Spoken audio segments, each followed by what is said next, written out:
Okay, we're going to start the second half, and I hope some of the information that I shared with you earlier resonated with you. The most important thing is don't ever try to think about any of it. That on a spiritual level, always look at yourself as that. Things that resonate with you, things that stick with you, that's all you were meant, that's all you were meant to receive, and what you spiritually need at the time. And everything else isn't something you're supposed to remember. Just, it's very, very simple. So one of the benefits of learning to put yourself back in balance, where the physical side of you and the spiritual side are back in harmony together, is you open up your ability to have conversations with higher powers. You're getting back to the original communication that we were born into. It's not just about talking to your creator or God or angels or ascended masters. All that is not to be considered special. It's supposed to be considered a part of our life on a daily basis.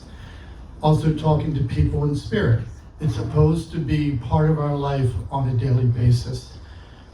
The most important thing is learning that this communication occurs during your daily life. You're constantly being inspired to improve a higher quality of life for yourself in all aspects. That's the most important thing.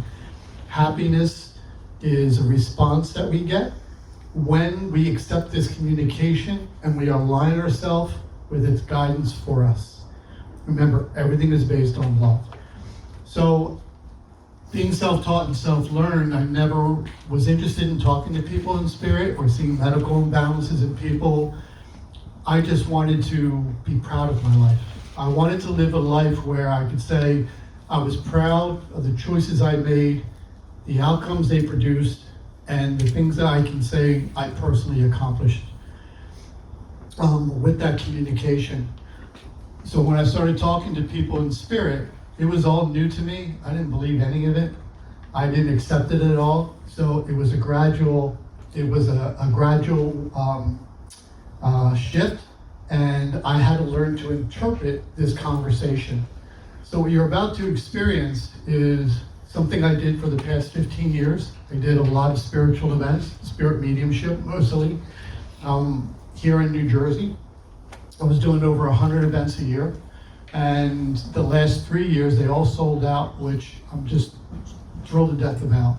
It also is evidence that when people return on their own, of seeing what we're capable of doing, how this rewards us both financially, but all the help that was given to people. So what you're about to experience is me talking to people that are in a different realm. So in this conversation, I have to interpret what they're saying. You're going to hear names.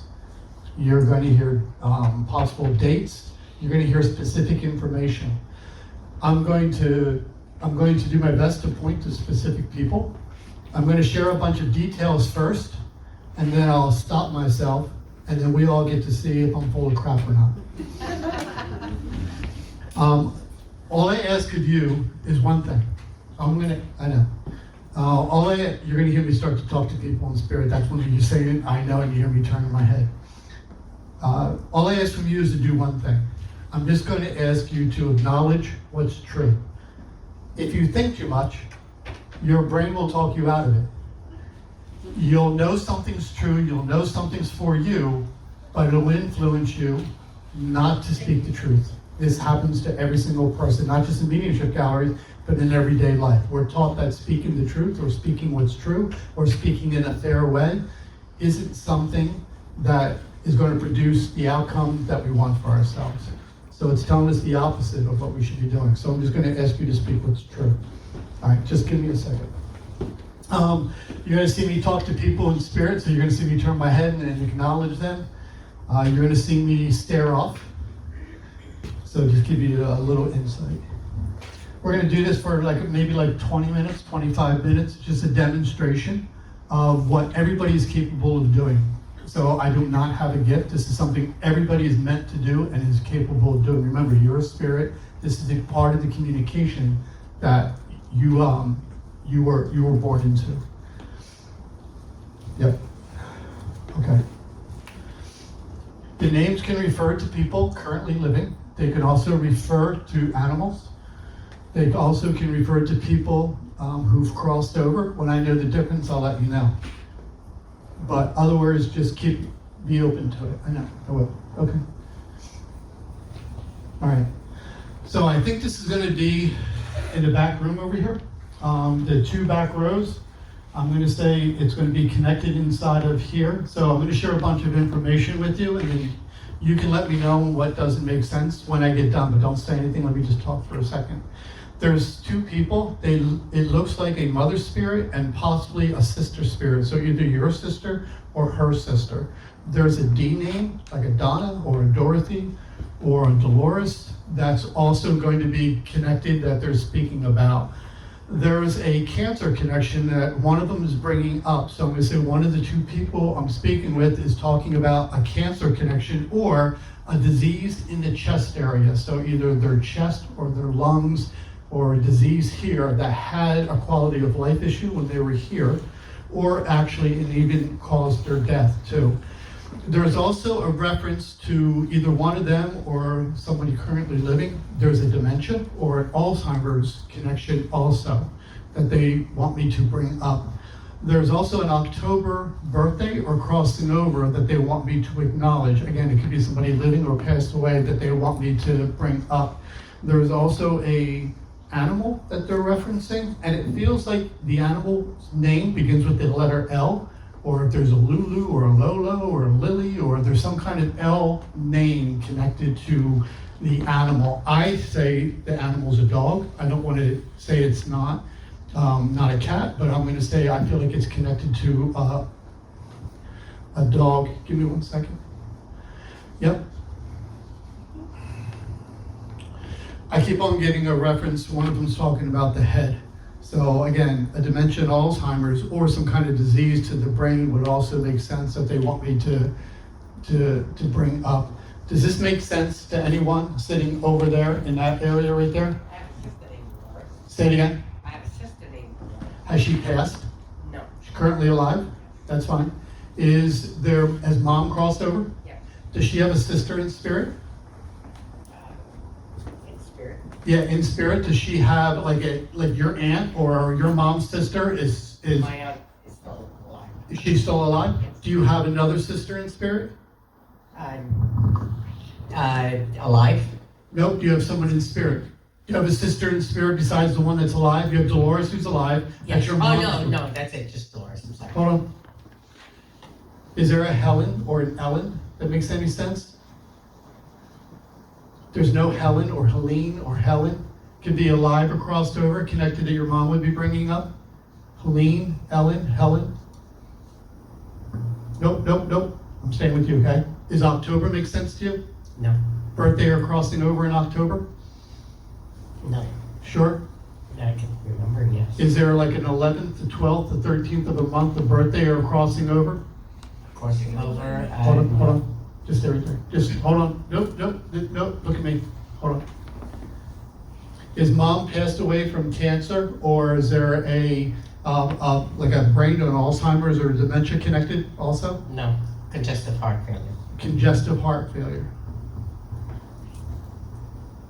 Is there a J.O. name? Is there a John or a Joseph or a Joe? Jim is my brother. John is Dolores' husband. Hold on. Dolores' husband, is he crossed?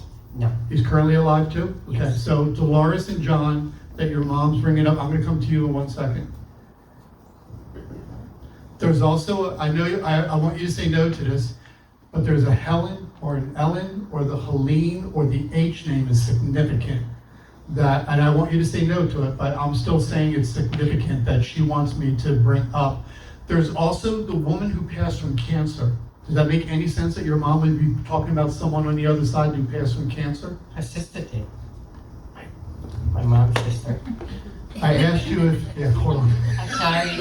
That was so long ago, you just reminded me. It's okay. So let me just share with you, the initial thing. So here's here's Sorry. what, I'm trying to how, it's okay, it's okay. Where does she have cancer at? Ovarian cancer. Ovarian cancer, okay. And then your mom had heart congestion. Yes. Okay, is there anybody with an Alzheimer's or dementia inside of the family, currently alive or crossed over, that your mom would be bringing up? Her sister, I think, had Alzheimer's. That's fine. And she's passed? Yes. Okay, hold on. So let me just share with you how this works, right? So the first thing I did was you get connected to people in spirit. What they're doing now, what they're doing is this. They're directing me to where their living loved one is sitting. So what I didn't do is this. I didn't open this up to the entire room and say, who's this for? What I said was, over here, the last 2 rows over here, is where her mom is drawing me towards. She then shares specific names. So was it a Dolores or a Dorothy? Dolores. Dolores. So it's a specific name that's connected to her sister who's still alive. She then gave a specific John name that's connected to Dolores' husband. So you're looking at specific names. She then said, I'm here with my sister, and she said no. But I didn't say no to that. So what people will do that do mediumships, you're thinking, will then jump in and say, well, just go along with it or something. You never do that. You always stay true to what you spiritually are speaking up. Even if people say no to you, your voice is the last thing you listen to, what's inside of you. So I stayed with it and said, nope, this is true. Later on, you heard her change and go, oh yes, her sister is. That's the cool thing about how you know I'm actually talking to her mom, because her mom wouldn't let me back down from her and say, nope, I'm with my sister on the other side, and that's how she started the conversation. And that's what you're looking for. Then she's talking about the cancer connected to the sister. And so that's what she brings up. Yes, specifically she dies from cancer. I know she said no to an October connection. I'm still saying there is. But there's a birthday or a crossing over in October that she also is bringing up. Is there a dog with an L name? I don't think any of them have dogs. John's mother was a writer. Hold on. Who had an L name? John, my sister's husband's mother, and she died of cancer. She died of cancer too. She had an L name? Loretta, okay. That's not it. You'll never hear me make something fit. You always speak what's true. And so that's a way of, when you speak what's true, it resonates with people on a spiritual level. You also, too, you don't minimize, I shouldn't even say that word. You never want to falsely represent yourself. Never bend just to satisfy people. You're here to grow yourself. So you always stay true to what you know to be true. Always, always, always show faith and courage in that. Remember, that's a spiritual experience. That's what you're looking for. Hold on. There's a dog that has an L name. I want you to say no to it, but I'm still saying this. And there's something about, like, it's the same. So, you know, if somebody names their dog Lulu or Lolo or Lily or something, there's a dog like that.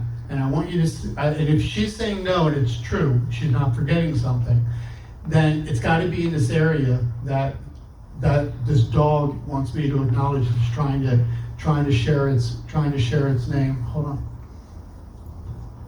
And who was the J name? Oh, J-O was John. That was Dorothy's husband. Dolores' husband. Your mom wants me to tell you something. Hold on.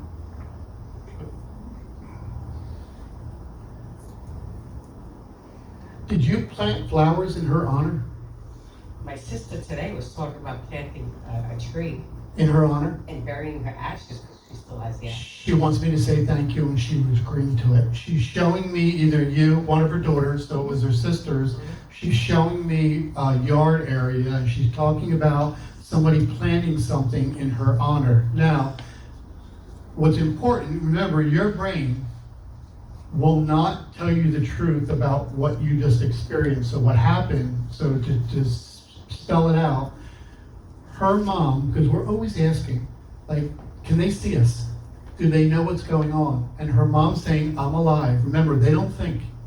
They don't have mental anger, there's no mental stress, they don't think. And she's saying, let me share with my daughter what's going on. Recently, one of my daughters had a discussion and talking about planting something in the backyard or planting something in my honor. And that's what she's telling me to tell her of all the things she can tell. So she's saying this. It's also assuring you that there's an afterlife. It's trying to tell us that there is this beautiful heaven, there is this beautiful afterlife, that this conversation can take place. And once we understand that there is an afterlife, we then have to say to ourselves, then maybe my goal in life should change. If I'm really a spirit, maybe it doesn't matter what I get on, as far as my job or money. Maybe it's about me becoming more of love, or becoming more of God, or more of a creator. Maybe that's our whole purpose here, and we're just not getting it right because we're so spiritually unlearned. That's what proof about the afterlife is. It changes our purpose in life. It helps us understand and change our goals in life. And one of the things that you hear me say about, you always want to focus on what we consider to be universal truth or universal wisdom. It's knowledge that affects everybody in an equal way. That's in a spiritual equal way. That's how you know it's a higher wisdom. And one of it is opportunities. We all can't be billionaires. We all can't be the CEOs or be the heads of our company. But what we can be is the most beautiful person in the world. We can all be that same person. And if that's true about all people, then that's what you want to focus on. Just make yourself more beautiful. And this is what your mom is saying. In a loving way, she's acknowledging something that you're doing in a loving way. And she wants me to say that's why she came through today first, to let you know and thank you very much, and she's doing great.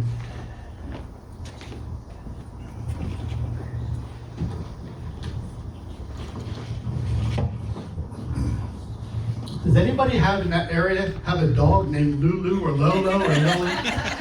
Does that make any sense to any liars?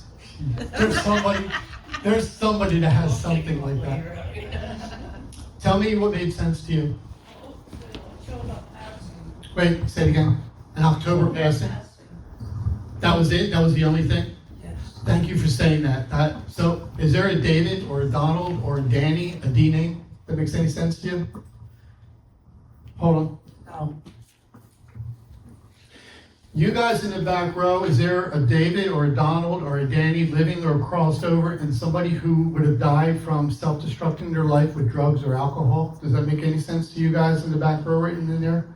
Go outside of your family, even if it's a friend of yours, or if it's a distant family member. Does that make any sense? My friend has a brother-in-law who is drinker. And they're sick They're sick, like because he's drinking too much? from all the drinking. Is there a D name? Donald, That's it. Is that connected to him? sorry. Is that connected to him? Yes. Then I'm still with your mom, who's bringing up the fact there is the Donald who's drinking too much and they're concerned about his health He was a drinker, and now he doesn't drink anymore, but he's suffering from it now. from the All drinking. this, this illness is what he has. Is he having an organ that's failing? He just had his colon removed.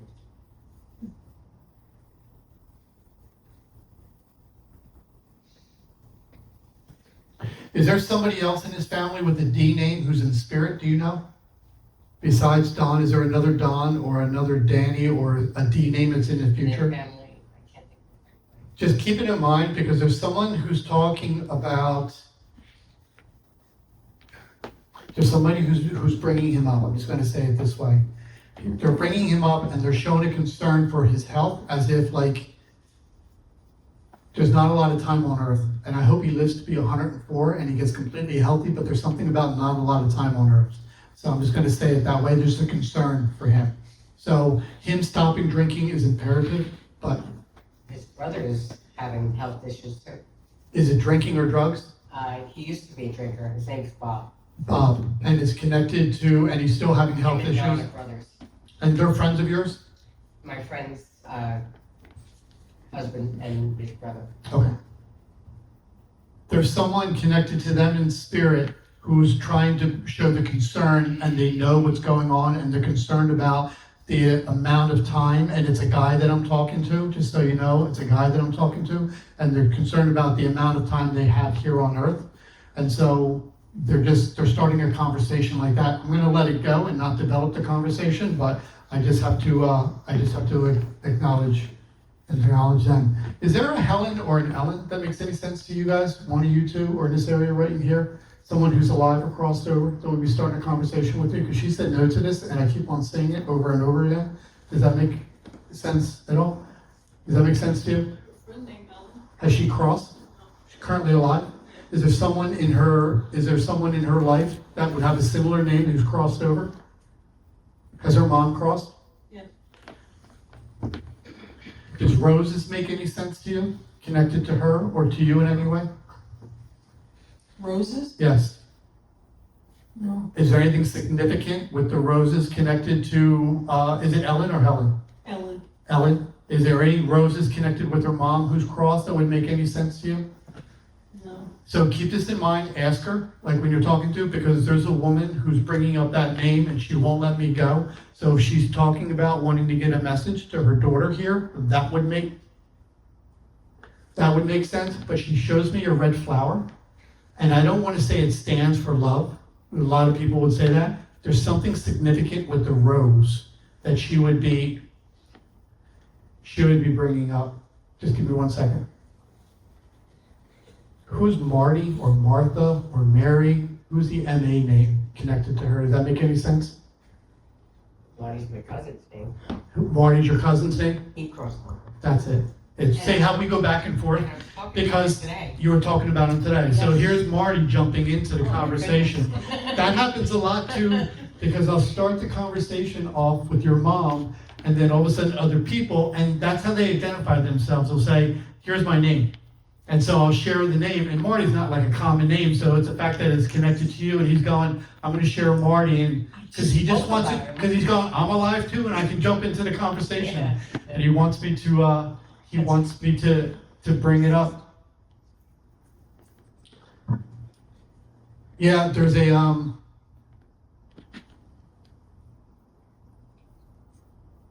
I don't know what that means.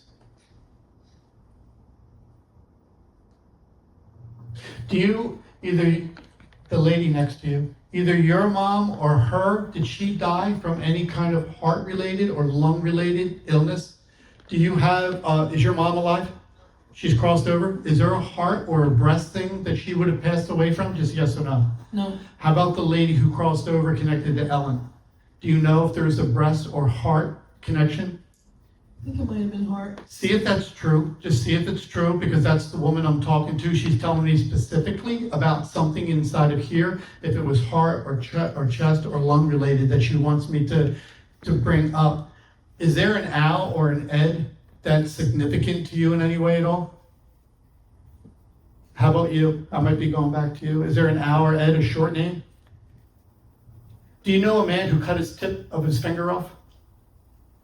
My cousin did that once before with circular saw. Yeah, Anthony. Anthony. Is he alive? Yes. He just had heart valve replacement. Has his father crossed?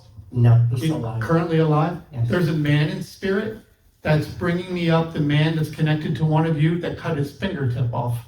So if he cut his fingertip off and there's an Anthony connection to him, an A name.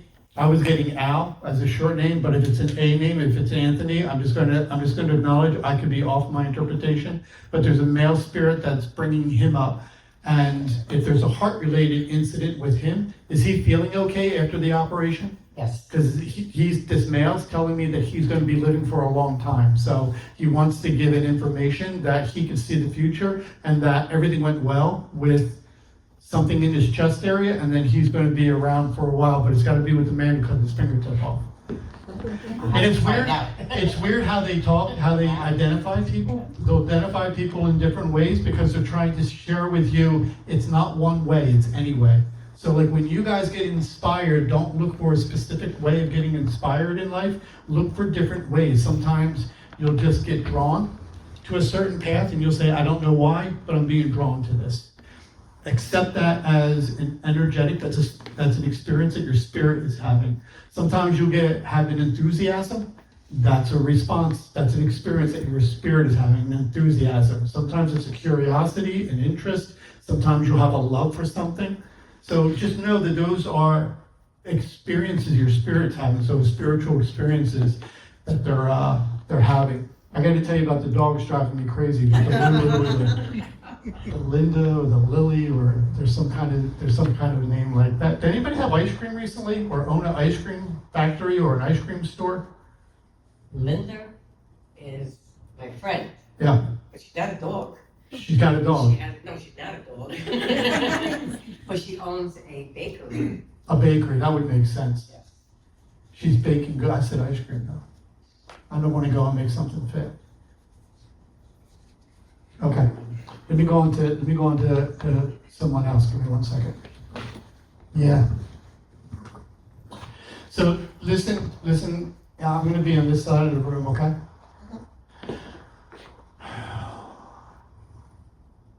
There's a man. He keeps on telling me, and I'm saying that I'm connected here, which I am, but they can keep on talking. So if they say no to this and it makes sense to you, you guys get it. There's a man who's talking about a medical condition that happened in his yard. So if he had a heart attack while landscaping, or in front of his house, or in his car, or outside of the house, or in his backyard, he's bringing that up. There's a reference to having the heart attack or the stroke at the early age. So he's saying that he wasn't old when he had it. So there's something unexpected that would have happened to him that he wants me to bring up. There's also could be the J name that's going to be significant. So a James, a Jack, that could be alive or crossed over that he's bringing up. Give me 1 second. He keeps on showing me the incident. He keeps on talking about he knew his pulse was racing. He keeps on talking about checking his pulse. There also could be somebody in the medical field in the family. Like there's a nurse in the family or there's someone in the medical field in the family. Does this make any sense to you? My husband is John. Little Jack. Yep. He has a heart attack, and his brother is a doctor. Yes. Did he have a massive heart attack outside the house or on the property? Inside the house. Do you know if he was outside the property before that and he was checking his pulse at all? I don't know. So let me just share with you. So his name was John, but people called him Jack, and his brother's a doctor, and he died from the heart attack. Yes. How was he relatively young, where he would say that he's young? I thought so. How old was he? 50. That's young, yes. And you were married to him at the time? Yes. So let me share with you again. I'm going to say this again. Remember this, that he directed me here. He didn't say I was over here. He's saying my living loved one is sitting over here. He gave me specific names. He's talking about a specific way of dying. That means that all the other ways of passing away, cancer, other medical conditions, car accidents, drug overdoses, murders, all that was eliminated. He said specific name. And then he talks about a specific way of passing away. But I got to tell you, he wants me to be specific, and he's talking about his early age, 30, 50s. He keeps on showing me a pulse, and he says that, right, he says it's a medical person, his brother's a doctor. And he shows me his hand or a pulse as if he wants to tell me that he knew beforehand something was wrong. Was he someone who wouldn't tell you that if there was something wrong with him? Probably. He wants me to say that to you, that it's so important that when you share your life with someone else, that you include them in everything. You ask them for your help. He says he was a good man, but a hard man. Does that make any sense to you at all? Was he a hard man? Was he someone who would either been controlling or liked things the way he wanted it all? Not really. Was he a book reader? Yeah. Like he liked a good education, or he liked indulging himself in books? Historical novels. Yes. I want you to say no to him not being like, and I gotta use the words that he's interpreting, and I gotta interpret them properly, but there's like I don't know if it's a stubbornness or a sternness or a way of just saying, this is how I see things, and I want you to say no to it. I'm still saying yes to it though. So yes, you can say no to it, but I'm still saying yes to it. Hold on. Did he know you in college? No. Are you sure? Yes. 100%. 100%. Huh. Is there any educational connection between you and him that he would be bringing up? We both taught, but different schools. That's okay. That's it. That's the educational thing. Because he's showing me schooling, and he's saying that he's connected to you in schooling, and my interpretation was you met him in college, but he's not. He's saying that you both taught at different schools, and that's what I mean when you have to interpret this conversation, because they're talking to you from a different realm. It's not a physical realm. So as they're communicating with you and you're interpreting this conversation, you're seeing how I can be off a little bit. I mean, I'm right there, but I can be off a little bit. And that's part of what we have to learn to do, is to learn how to interpret this spiritual conversation, which most of us aren't taught, that this is actually going on. He says he loves you. He said he would marry you again. Can you be crazy sometimes? He said you could be a little crazy sometimes. And so did he. But he wants me to clarify, not crazy bad, but crazy fun. So there's something about being crazy fun. He also wants me to acknowledge that either there's an assertiveness inside of you, or a go-getter, or you're not afraid to accomplish things that are laid before you. So, some people can be like I don't even know, I don't want to say scared, but you don't take advantage of certain opportunities that you have. He wants me to say something about the opposite with you. So there's something like in an assertive way that he wants me to acknowledge an accomplishment inside of you. Do you have some kind of heirlooms or necklaces or rings or what's that? It's my engagement ring and my wedding ring. He says he wants me to acknowledge you're wearing it around your neck. He shows me the necklace, and he's got a smile on his face, and he's talking about the thing that's precious, or like an heirloom or precious that you're wearing around your neck. So that's something you do in a loving way towards you, and he's communicating to me that a different realm, in the afterlife, that he can see it. So he's trying to show with you that he's alive, that he can see what you did in a loving way to him, and he wants me to say thank you very much. He loves you. Okay, this is what you're going to see Friday. I think we're sold out, right, on Friday? Yeah, I think we're sold out. We're trying to squeeze a few more chairs. Okay. But this is what I'm going to do on Friday for 2 hours. I'm just going to communicate with your loved ones on spirit. I'm going to share details such as what you just saw, specific people that they're going to be connected to, and it's just a great experience. What I would like to do for the next half an hour is to kind of answer questions, or to encourage people to offer insight, maybe experiences that you've had, or something you've learned here today that resonated with you or made sense, or some kind of experiences that you had that maybe you want, some insight for. Yes? Just a question based on what you were just doing, Yeah. the reading. You said you're not thinking, but are you receiving the messages as words that you hear, or is it more of a feeling that you're bringing out and expressing it? Visions. So mental illusions and mental fantasies are different than spiritual visions. And so when you quiet your thinking, think about how I say it is, if you had a blackboard and there was nothing on it, and your spirit came up and created a picture, and then you had to interpret what that picture meant. That happens a lot. Then I also receive specific words, like specific names. Now in the beginning, I never did. This is something that was important that to me, that you get better at it. So my interpretation of the names that they're trying to share with me in the beginning required me to be more spiritually centered. And they couldn't get through to me even though they were trying to in the beginning. So words, there's times when I experienced murders. So I would talk to someone who was murdered, and I would actually like grab my throat because, you know, their throat, they were strangled. So I was actually having physical manifestations of this energetic way of communicating with me. So it's always, sometimes I hear things, not with my ears, but it's almost like, you know, like if you can have a song in your head, you're not hearing it, but there's words and there's music connected to it. You experience that too. So yes, I experience it all different ways. And then as you get better at this, you'll actually, as your brain is shut down, remember, it was always intended to be in a relaxed state. It was never intended to be on its own. It's always intended to be in harmony with the spiritual intelligence.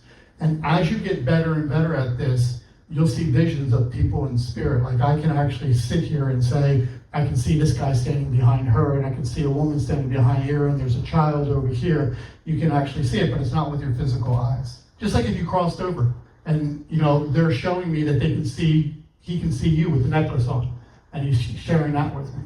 Yeah, great question. Thank you. Yeah. Would you say that it comes through as thoughts? Yes, that's one way of describing it, but I'm going to use this, sudden thoughts. So it's when you're in a state of oneness, which is what I'm demonstrating, that's why you see me, you know, like looking out, like staring off. You're in this state of oneness, you're receiving information from outside of you. And when you're receiving information outside of you, that's a process that we call inspiration. We're being inspired with knowledge that they know to be true, and I'm being inspired with it. And then a sudden thought might come in my head, or a sudden vision might come in my head, and I might call it a thought. But it's got to be sudden, and then I can say, that's not mine. It's coming from them. Yeah. Yeah. Hear their voices? Can you hear their voices or no? Yes. How about you? Uh, Do you want to hear their voices one time, or sometimes you've had an experience where you heard a voice? Why did you ask me that question? I was just wondering if it was thoughts in your head or you can actually hear them. Oh, like physically with my ears? That's rare. When I was learning to do all of this, I wanted to have experiences so I could benefit from those experiences. And one of them was I would do paranormal investigations. And so when I did paranormal investigations, because I could talk to people in spirit, I would go to houses and they would say, you know, there's demons, there's bad things here, there's this, there's that. And there's so many times I've gone to houses and those are earthbound spirits, which are different than ascended ones. You can hear them with their ears. And most of the time, like 90% of the time, it was children and not adults that you could hear. So I have them recorded because I would bring a recorder and you can actually hear them. Like there was one, we walked into the room and there was a person with me. And as I sat down, I got a sense of a child. And as we're sitting down, you can hear a girl, and I have it recorded where the girl goes, hello. And we're looking around the room, and she goes, hi. And then she's telling me she likes to hum, and then I couldn't hear it with my ears, but the recorder picked her up humming. But I couldn't hear it with my ears, which was cool to me that even though my ears didn't pick it up, the recorder did. The other thing too is keep this in mind too, on a physical level, we're inferior. Your eyes only see so many colors. And so there's a whole color range that your eyes can't pick up. So if a spirit is in that color range, it could be standing right next to you, and it doesn't mean they don't exist, it's just that your eyes can't pick it up. And it's the same thing with your hearing. As you're younger, your ears can pick up more frequencies than when you're older. And so they can be talking to us, and it's not because they don't exist, it's just because our ears are inferior and can't pick up the frequency. Yeah. You talked a little about relationships control. Yeah. Relationships control coming from a place of love. Yes. So do you believe that sometimes the things we experience in this lifetime, relationships, are coming from actions from a past life? Oh, absolutely, yeah. And so that's great insight too. Something I did just to see if I can communicate with people's past lives. So I met a lady who did past life regressions. And so I made this deal with her. I said, look, I said, when somebody comes to you and they do a past life regression, so when you do a past life regression, in a nutshell, they're putting you in a hypnotic state. And all that means is that you shut your brain down. That's all it means. And then you became more spiritually centered, and your spirit talked about what it experienced in different physical bodies. So they call that past lives. Same spirit, different physical bodies. So I made this deal with her, and I said, after they come to you, tell them I'll give them a free reading. But I wanted to do a past life, and then I would compare whether or not I could talk to their spirit, and they would give me the same information that she gave the past life regression. So I would say, I don't want you to say anything. And then I would go into their past lives by communicating with their spirit that was here, not above. And they would say the same exact thing that the past life regressionist came and said. So we were both getting the same information. So it was validating that she was going, they were going through it. But yeah, so different bodies, different social security numbers, different names, different date of birth for the physical body, but the same spirit. Yep, 100%. So what you carry, what you learn from one physical body, you'll carry on into the physical body of this lifetime. 100%, yeah. So just from my perspective, Yeah. I wanted to say thank you Oh. for what you said earlier in the conversation, because I have a difficult relationship in my life, Yeah. and a lot of things you said resonated with what I need to do Yes, to change that relationship. yes. So I wanted to say thank you. Thank you. Thank you very much for saying that. Yeah, and then I have to go to you, yeah. Can you talk to multiple people at once, or does it change like person after person? Multiple people in spirit at one time, or multiple people? In spirit? Tell me what you mean by that. Be more. Like when you were like visioning the people, Uh-huh. like asking, can you like, do they like talk to you all at once? Or They can, yeah. When I first started doing all this answer your question, I didn't understand it, because I didn't have any background in it at all. And so my attitude was I wanted to learn it. So I placed myself in this state of oneness, and I was always focusing the ability of my spirit to be aware of people in spirit. And so I would have conversations, they'd wake me up in the middle of the night, I wasn't getting sleep, I had to pull over to side. Michelle's got stories. So what I had to learn is that they're no different than me. In fact, people in spirit that have ascended, they don't become all wise. Whatever level of love, whatever level of wisdom they've acquired here, that's what they have. So we can be wiser than them. We're a spirit also. And so I had to learn to have a conversation and communicate to them how I needed, in a loving way, to hear from them. And so I realized I had say in it all. So yes, but it takes a while to grow that ability to communicate that with them. Because if not, they'll just speak to you like I originally had it. There was like 10 at once. And I was just like, I'm going crazy here. Yeah, yes.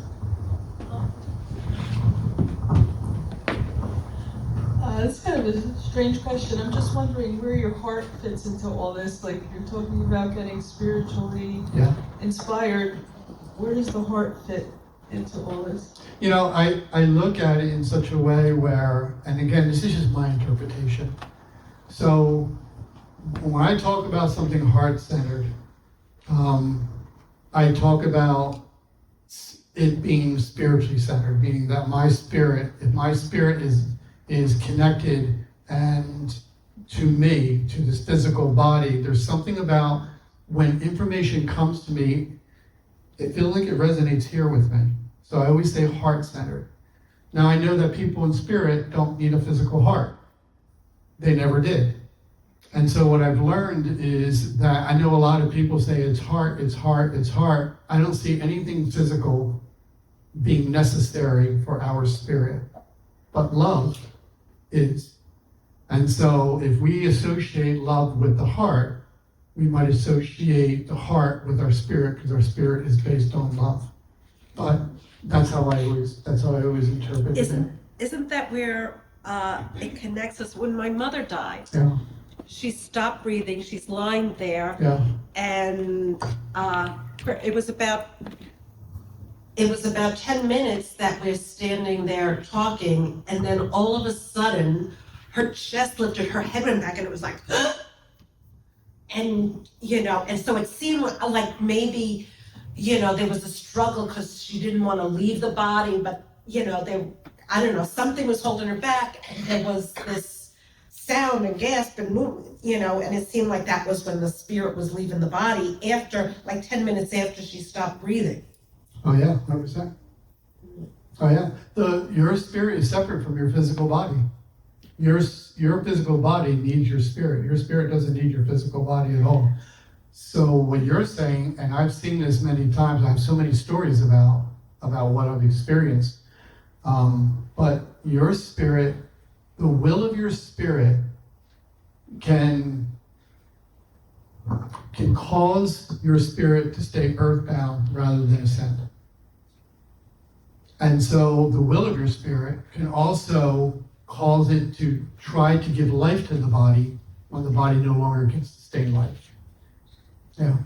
Yeah, and then she hung around. Yeah. Because my dog was so then my dog started freaking out. Yeah. And then for there was a period of, I don't know if it was weeks or months, where I'd call the dog, like, come on, we're going to bed, and the dog was afraid to come up, or the dog was afraid to come down. And then finally I figured out that I think it must be my mother. So I said to my mother, I said, Mom, you need to back off, you're scaring the dog. And then all of a sudden the dog would come. Okay, what was the dog's name? Bo. Thank you. I knew exactly where you were going. But yes, you kind of addressed, let's say, so when I studied Advaita Vedanta, part of the Hinduism, they kind of approached it the opposite of how you did. Sure. They said there's no such thing as love. That when we know ourselves as the oneness, that we're full and complete, and that we don't have any missing parts, then love is what that experience of not needing anything, that peace when we know that we're not in need, we're not in lack, so that we can be generous, we can be compassionate because we're not being competitive, and that when we're, let's say, so when we're embodied, when we identify with the body, then we have boundaries and we always want more. So let's say now, so when you're saying that when as spirits, so they said once we know, let's say as spirits we're separate and not identified with the oneness, but once we know ourselves as the oneness, they teach that then we kind of melt into the oneness like a drop in the ocean.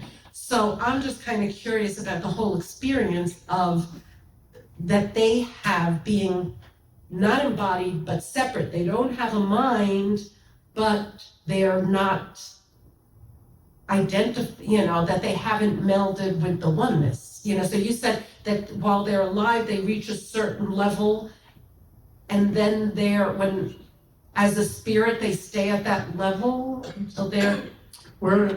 Again, I share with you what I've learned for myself. And remember, we were talking about proof, that there's a physical intelligence and a spiritual intelligence. And the main difference between them is one's connected to our Creator, God, a higher power, that's aligned with love. That higher power is love.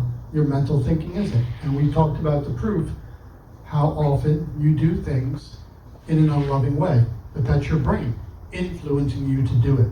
So you have a choice. What I've learned in my own life is that if I was taught when I was a kid, if I was taught when I was a child, the truth about my own human creation, and then I have a choice, I would keep myself in harmony like I've learned to do now. I would keep myself in complete harmony, which is a state of meditation 24/7. It's just that. It's just back in harmony where your brain, you're not you're not giving strength or you're not giving substance to your brain going, that's where my higher wisdom is located. I call it a liar. I watched how long, how often it was wrong. I watched how often it tried to influence me to do the wrong things I wasn't proud of in my life. How many times its guidance destroyed my harmony with other people, destroyed my personal peace, how much mental chaos and mental torment and mental stress it causes me. I just spoke the truth about it. And I said, it's no longer a source for me at all. So maybe somebody lied to us and said, we can't stay in a state of meditation. Maybe that's something that we were all born into and we were supposed to just prolong it or to enhance it. So I learned to get back to it all. Like I said, I don't know how to think anymore, so I don't have those moments that I've noticed in my life that I had before. But I'm wondering about what you might have learned about their experience What's that mean? when being disembodied. Oh, when people cross over, they talk about they're no longer connected to their physical body. They don't have a voice, an unloving voice influencing them. So our time here, growing as spirit, is showing faith in a specific voice that's aligned with love. That's our goal in life. That's it. I call it becoming more of God or becoming more of love. And so you're learning to adopt into a life where you're learning to surrender sole control over your life to this voice of love, actually unconditional love. When you do that, you're in complete balance and you don't know an ego. There's no such thing. So does everybody who loses their body experience that, or does some not? So there's a difference between love and wisdom. They're not the same. So I can speak, I can deliver my words in a very loving way, and yet my words don't have the wisdom to be helpful to you. Or I can speak very wise words to you, and I can yell at you or scream them at you, and that's in an unloving way, and it's not benefiting your life. So when people cross over, their level of wisdom or being more of God is not something that they achieved when they were here. But they're in a very loving atmosphere because there's nothing to prevent them from, they don't have a mental thinking anymore to influence them. So where they're at is a loving space. That means there's a oneness, a harmony, a unity. Everybody gets along. But it doesn't mean they're all wise. Two different things. Yeah. Thank you so much. Thank you, Rich. Thank Yeah, you. yeah, it was a pleasure. Come around and applause. Thank you, everyone.